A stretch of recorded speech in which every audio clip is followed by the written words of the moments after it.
frontida endi butun dunyo paydo bo'layaptimi? Rossiya yangi xavfli ma'lumotlarni ochiqladi. Xitoy Kremlga yashirin signal yuboryaptimi? Si Szinpin urush haqida kutilmagan gap aytgan.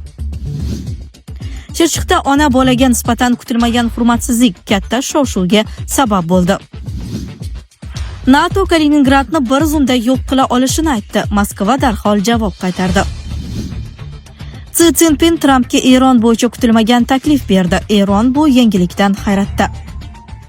Dunyo siyosatini biz bilan faol kuzatib borayotgan tomoshabinlarga assalomu alaykum. Videoga like bosing va fikringizni kommentariyada yozib qoldiring.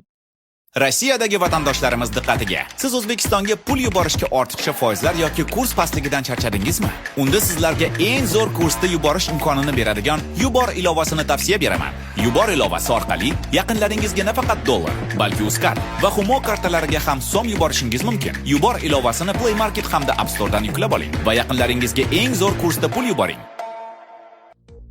Ukraina frontida endi butun dunyo paydo bo'layaptimi? Rossiya yangi xavfli ma'lumotlarni ochiqladi. Ukraina qurolli kuchlari tomonidan jang qilayotgan xorijiy yollanma jangchilar geografiyasi kengaymoqda. Bu haqda RIA Novostiga Rossiya TV'ning maxsus topshiriqlar bo'yicha elchisi Rodion Miroshkin ma'lum qildi. Uning so'zlariga ko'ra, Ukraina tomonida Yaponiya, Irlandiya, Norvegiya va Niderlandiya fuqarolari, shuningdek Lotin Amerikasi, Afrika va Osiyo davlatlaridan kelgan jangchilar ham bor. Miroshkin xorijiy yollanma jangchilar ko'proq Kharkiv va Dneprdagi Krasnomayarsk yo'nalishida kuzatilganini ma'lum qildi.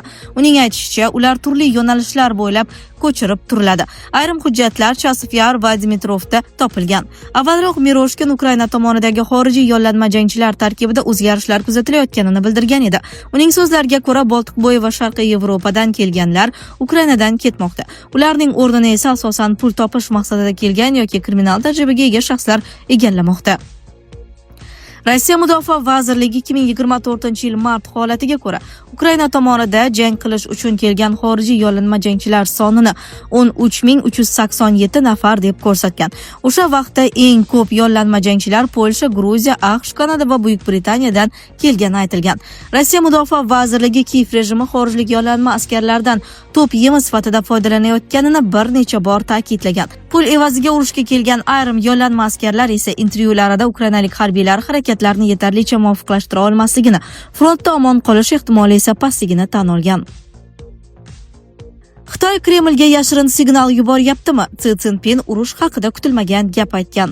Xitoy rahbari Szinpin AQSh prezidenti Tramp bilan yopiq uchrashuvda Rossiya prezidenti Vladimir Putin Ukrainaga qarshi boshlangan urush sabab kelajakda afsuslanishi mumkinligini aytgandi. Bu ma'lumotni birinchi bo'lib Financial Times nashri tarqatgan va u Szinpinning Moskvaga nisbatan avvalgi pozitsiyalaridan ancha qattiq bayonot sifatida baholanmoqda. Manbalarga ko'ra, mazkur suhbat Pekinda bo'lib o'tgan Tramp-Si uchrashuvida Ukraina urushi, Tayvan masalasi va global xavfsizlik mavzulari muhokama qilingan paytda aytilgan. Avvalroq Si Szinpin Rossiya Ukraina urushi haqida ochiq va to'g'ridan-to'g'ri fikr bildirgan bo'lsa-da, Putinning shaxsan qarorini bunday darajada tanqid qilmagani aytilmoqda. Bu xabar ayni paytda juda muhim geosiyosiy vaziyatda paydo bo'ldi.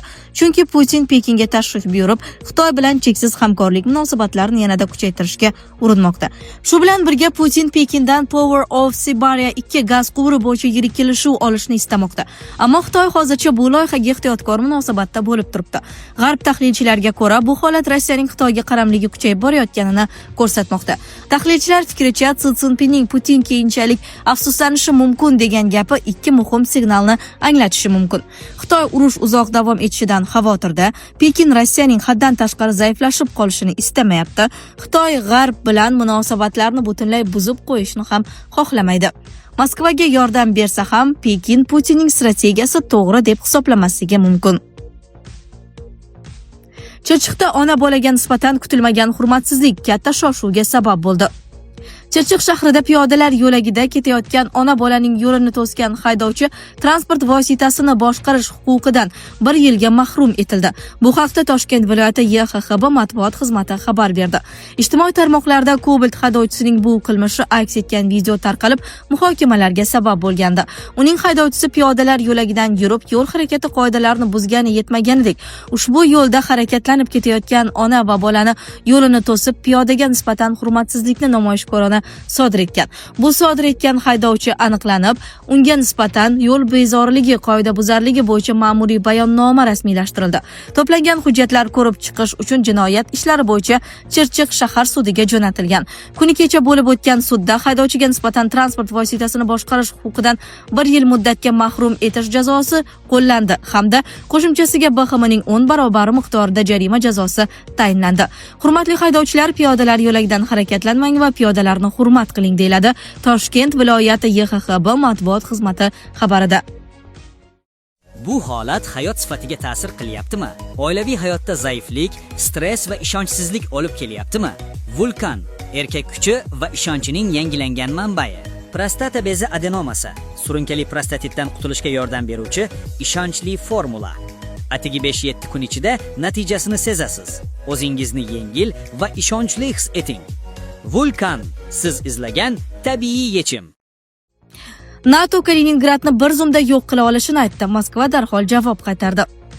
Kestois Budris keskin bayonot bilan chiqib, NATO zarurat tug'ilganda Kaliningraddagi Rossiya harbiy bazalarini juda tez yo'q qila olish imkoniyatiga ega ekanini aytdi.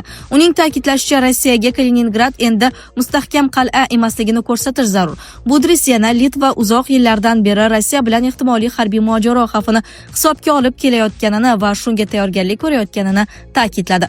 Bu bayonot Boltiqbo'yi hududida harbiy siyosiy keskinlik yangi darajaga chiqayotganini ko'rsatmoqda. Moskva javobi esa kuttirmaydi. Dmitriy Medvedev NATO va Litva rasmiylarining Kaliningrad haqidagi bayonotlarini keskin masxara bilan qarshi oldi. Ma'lumki, kichik itlar kattalarga baland ovozda vovullashni yaxshi ko'radi, obro' oshirish uchun. Bu tushunarli. Miyasi juda kichik. Agar u biroz kattaroq bo'lganida ularga boshqa narsani taklif qilish kerak bo'lardi, dedi u. Medvedevning bu chiqishi Kremlning Baltika davlatlari va NATO bosimiga nisbatan tobora tajovuzkor ritorikaga o'tayotganini anglatmoqda. Global siyosiy keskinlik fonida mashhur aktyor Xayver Bardam ham kutilmagan va keskin chiqish qildi. U Donald Trump, Benyamin Netanyahu va Vladimir Putinni tanqid qilib, dunyodagi urushlarni toksik erkalik tabiati oqibati deb atadi. Biz ayollarni o'ldiryapmiz, chunki ba'zi erkaklar ularga egalik qilamiz deb o'ylaydi. Ular ayollarni o'z mulki deb biladi. Men sendan ustunman va men seni portlatib, qo'lingni ko'kka sovuraman deyotgan erkaklar. Bu minglab odamlarning o'limiga sabab bo'layotgan la'nati toksik erkaklik xulq-atvoridir, dedi ispan aktyori. Bu bayonot urushlar atrofidagi global axloqiy bahslarni yanada kuchaytirdi. Si Szinpin Trampga Eron bo'yicha kutilmagan taklif berdi. Eron bu yangilikdan hayratda. Xitoy raisi Si Szinpin AQSh prezidenti Trampga Eron bilan mojaroni hal etishda yordam berishni taklif etdi. Bu haqda Amerika prezidenti Fox News telekanaliga bergan intervyusida ma'lum qildi. Rossiya kelishuvni ko'rmoqchi va u yordam taklif qildi. U, agar men biror narsada yordam bera olsam, yordam berishni istardim, deb aytdi, dedi Donald Trump. Uning so'zlariga ko'ra, Xitoy rahbari shuningdek Pekin Eronga harbiy texnika yetkazib bermasligini va'da qilgan. Shu bilan birga Szinpin Xitoy Erondan katta miqdorda neft sotib olayotganini ta'kidlab, bunday ta'minotni davom ettirish mumkinligini ta'kidladi. Donald Trampning aytishicha, tomonlar Hormuz bo'g'ozi, jumladan energiya yetkazib berish uchun ochiq qolishi kerakligiga kelishib olgan. Amerika prezidenti shuningdek Xitoy hukumati Amerikaning Boeing kompaniyasidan 200 ta samolyot sotib olishga rozi bo'lganini aytdi. Sizlarga yetkazmoqchi bo'lganlarimiz shulardan iborat edi. Dunyo yangiliklaridan uzoqlashmang.